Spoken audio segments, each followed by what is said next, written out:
आज सब चैनल को सब्सक्राइब करना ना भूले पर लाइक करें और प्रेस कर लें ताकि आने वाली वीडियो आप तक। आज से लगभग 7000 वर्ष पूर्व महाभारत के युद्ध में भगवान श्री कृष्ण ने अर्जुन को गीता के उपदेश दिए थे। कहा जाता है कि गीता में जीवन की हर एक परेशानी का हल है। गीता में कही गई श्री कृष्ण की बातें आज भी जीवन में आगे बढ़ते रहने की प्रेरणा देती है। ऐसे में किसी भी परेशानी का हल और जीवन में सफलता पाने के लिए गीता की कुछ बातों का ध्यान रखना चाहिए। श्रीमद् भागवत गीता सिर्फ एक धर्म के लिए नहीं है, बल्कि सब धर्मों के लिए है। इसे धरती के हर इंसान को पढ़ना और समझना चाहिए ताकि वह अपनी जिंदगी में सुख, शांति और सफलता को प्राप्त कर सके। श्रीमद् भागवत गीता एकमात्र ऐसा ग्रंथ है जो मनुष्य को जीवन जीने का सही तरीका बताती है। गीता जीवन में धर्म, कर्म और प्रेम का पाठ पढ़ाती है। श्रीमद् भागवत गीता का ज्ञान मानव जीवन और जीवन के बाद का जीवन दोनों के लिए बहुत ही उपयोगी माना गया है। गीता संपूर्ण जीवन दर्शन है और इसका अनुसरण करने वाला व्यक्ति सर्वश्रेष्ठ होता है। कहा जाता है कि जिस घर में गीता का पाठ हर रोज पढ़ा जाता है या सुना जाता है, वहाँ स्वयं भगवान श्री कृष्ण आते हैं। गीता में कुल 18 अध्याय है और 700 श्लोक है, जिसे सभी के लिए पढ़ पाना थोड़ा मुश्किल है। इसीलिए आज के इस बेहद ही खास वीडियो में हम श्रीमद् भागवत गीता के 251 विचारों के बारे में बात करने वाले हैं, जिन्हें आप श्रीमद् भागवत गीता के सही मतलब को समझ पाएंगे। इसीलिए इन विचारों को आप हर रोज रात में सोने से पहले सुन ले या दिन में जब भी एकांत में हो या जब भी समय हो तो जरूर सुने। तो चलिए जानते हैं भागवत गीता के 251 महत्वपूर्ण विचारों को। मित्रों, भगवान श्री कृष्ण कहते हैं, जिस प्रकार प्रकाश की ज्योति अंधेरे में चमकती है, ठीक उसी प्रकार सत्य भी चमकता है। इसलिए मनुष्य को हमेशा सत्य की राह पर चलना चाहिए। आत्मा अजर अमर है। आत्मा को शस्त्र काट नहीं सकते और ना अग्नि उसे जला सकती है। जल इसे गीला नहीं कर सकता और ना ही वायु इसे सुखा सकती है। मृत्यु एक अटल सत्य है जिसे कभी बदला नहीं जा सकता है। इस संसार का जब से निर्माण हुआ है, तब से जन्म मृत्यु का चक्र चला आ रहा है। जिस प्रकार मनुष्य अपने पुराने वस्त्रों को त्याग कर नए वस्त्र धारण करता है, ठीक इस प्रकार आत्मा पुराने व्यर्थ शरीर को त्याग कर नए शरीर को धारण करती है।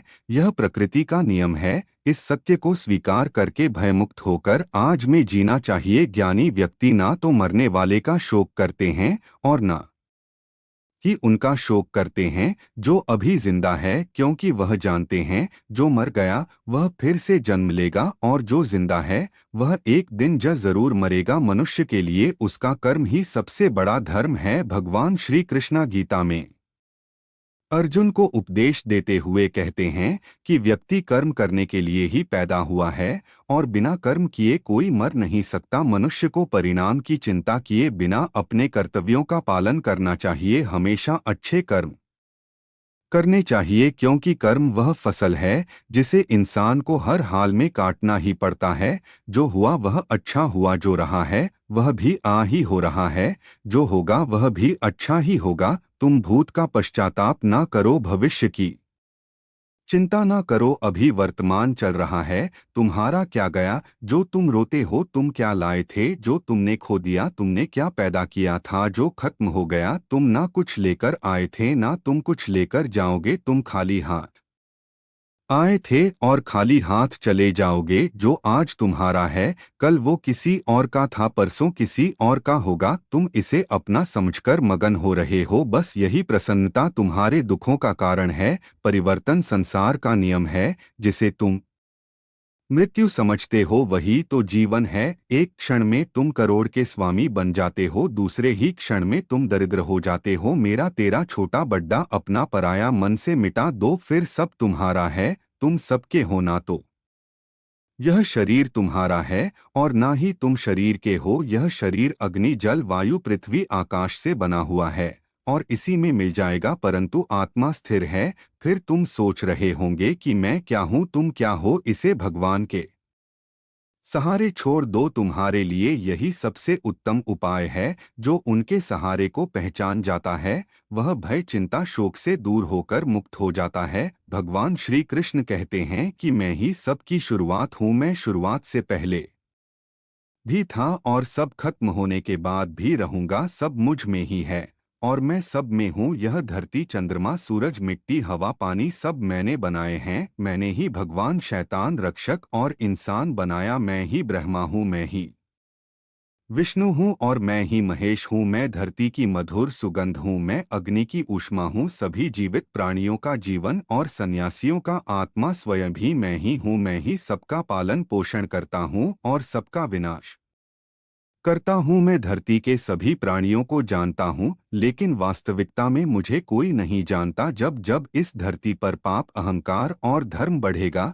तो उसका विनाश कर पुण्य धर्म की स्थापना करने हेतु मैं अवश्य अवतार लेता रहूंगा। क्रोध मनुष्य को नरक की ओर ले जाने वाला द्वार है। क्रोध करने से व्यक्ति का मन अशांत हो जाता है, वह आवेश में आकर कई बार अपना ही नुकसान कर बैठता है। भगवान श्री कृष्ण कहते हैं मनुष्य को क्रोध करने से बचाना चाहिए। कितना भी गुस्सा आए स्वयं को शांत रखने का प्रयास करें। मन पर नियंत्रण रखना जरूरी है। गीता के अनुसार जिस व्यक्ति ने अपने मन पर काबू पा लिया वह मन में पैदा होने वाली बेकार की चिंता और इच्छाओं से भी दूर रहता है। साथ ही व्यक्ति अपने लक्ष्य को भी आसानी से प्राप्त कर लेता है। अगर मन को वश में नहीं करोगे तो वह तुम्हारा सबसे बड़ा शत्रु बन जाएगा। हमेशा शक करने वाला व्यक्ति कभी शांति प्राप्त नहीं कर पाता है। इसीलिए संदेह करने से बचना चाहिए, क्योंकि अधिक संदेह करने से मन की शांति भंग हो जाती है और व्यक्ति भ्रमित होकर अपने संबंधों को नष्ट कर डालता है। तन की सुंदरता मन को आकर्षित करती है। Part 1 and